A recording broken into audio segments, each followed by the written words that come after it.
छापे जी जेको कुछ ओडो चई आए वो सच्चा।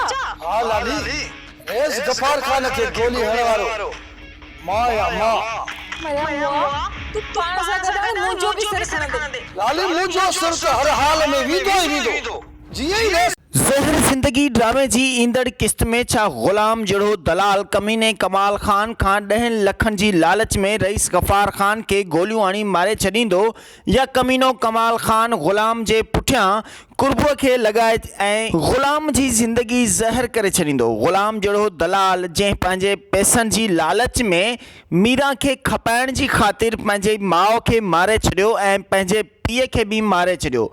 ज़हर ज़िंदगी ड्रामे में दलाल जो किरदारु अदा कंदड़ ग़ुलाम जंहिं सदाईं पैसनि जी लालच में कंहिं न कंहिं जो सौदो ज़रूरु लॻायो आहे, कॾहिं ओठे जे अॻियां विकामजी चुको आहे हुन जो ज़मीर त कॾहिं कमीने कमाल खान जे साम्हूं।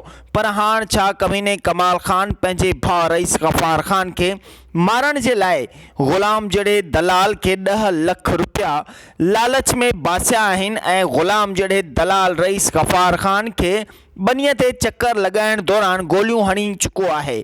ईंदड़ किस्त में छा ग़ुलाम जहिड़ो दलाल कमीने कमाल खान खां बची सघंदो या वरी कमीने कमाल खान खां 10 लख वठी ॻोठ नेकाली करण में कामयाब थी वेंदो। ज़हर ज़िंदगी ड्रामे में हूअं त असांजो मनपसंद अदाकार रब्बन ऐं मनपसंद अदाकारा मीरा लापता आहिनि।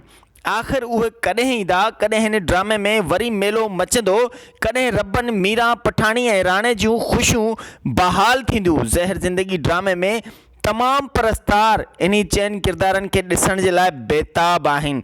आख़िर रब्बन मीरा राणो ऐं पठाणी कॾहिं वरी ॻोठ में मेलो मचाईंदा ऐं कॾहिं कमीने कमाल खान जहिड़े रहज़न जे मथे में मिटी विझी सॼे ॻोठ जे साम्हूं भोली जीअं नचाईंदा। ज़हर ज़िंदगी ड्रामे जी हर अपडेट ॾिसण लाइ ॾिसंदा असांजी HD TV खे।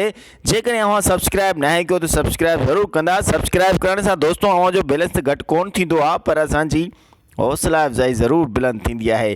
ॾिसंदा रहंदा हर अपडेट असांजी HD TV ते। अल्लाह हाफ़िज़।